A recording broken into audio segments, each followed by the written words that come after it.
नमस्कार मित्रांनो, मी Shreyash Vitthal Wagire, final year MBBS student from government medical college Sindhudurg. मित्रांनो, ज्यांना पहिल्या राऊंडमध्ये जीएमसी सिंधुदुर्ग भेटलाय त्यांच्यासाठी काही अपडेट आहेत बघा। तर पहिली अपडेट आहे हॉस्टेल रिलेटेड। आता गर्ल्स हॉस्टेल जे तर ते कॅम्पसच्या बाहेर आहे आणि ते सर्व बॅचच्या विद्यार्थ्यांसाठी अवेलेबल आहे, म्हणजे 21, 22, 23, 24 आणि येणारी आता 25 बॅच।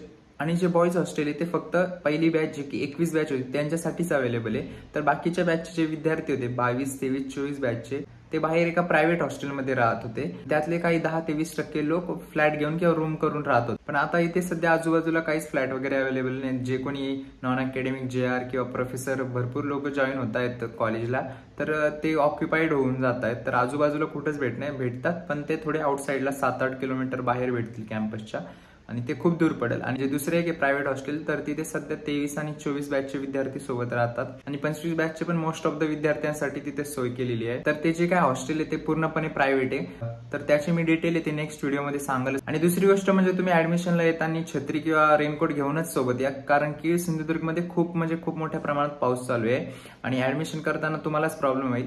आणि येण्यासाठी ट्रेनचा पण वे आहे किंवा ट्रॅव्हल्सचा पण वे आहे। ट्रेन इथं सिंधुदुर्ग नगरी म्हणून एक रेल्वे स्टेशन आहे, ज्याचा SNDD कोड असतो ट्रेनच्या, जे आपण तिकीट बुक करतो तेव्हा। आणि ज्या ट्रॅव्हल्स असतात त्या ओरस म्हणून जे गाव आहे तिथं थांबतात, तर त्याच गावामध्ये आपलं कॉलेज आहे। आणि रेल्वे स्टेशन किंवा ट्रॅव्हल्सचा जो स्टॉप आहे तिथून तुम्ही रिक्षा करून सिव्हिल हॉस्पिटल किंवा डीन ऑफिसचा ऍड्रेस सांगा, ते तुम्हाला तिथे सोडतील।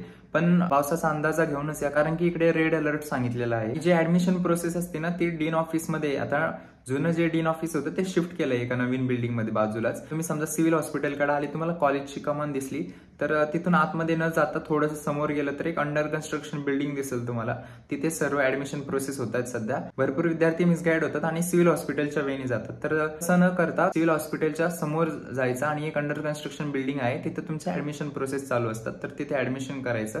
आणि जे काय हॉस्टेलची डिटेल वगैरे आहेत बॉईजसाठी, तर ते मी नंतर सांगालच माझ्या व्हिडिओमध्ये, किंवा तुम्हाला माहिती पाहिजे असेल तर माझा टेलिग्रामचा ग्रुप आहे, डिस्कशन ग्रुप, त्याच्यावर तुम्ही जॉईन होऊ शकता। तेव्हा क्वेश्चन काही असेल तुमचे किंवा इतर काही डाऊट असेल कॉलेज रिलेटेड, अकॅडमिक्स रिलेटेड, तर मी तुम्हाला त्याचे आन्सर देईल, किंवा कमेंट सेक्शनमध्ये तुमची प्रतिक्रिया देऊ शकतात। आणि माझे व्हिडिओ जर तुम्हाला आवडत असेल तर व्हिडिओला लाईक करा, चॅनलला सबस्क्राईब करा। धन्यवाद।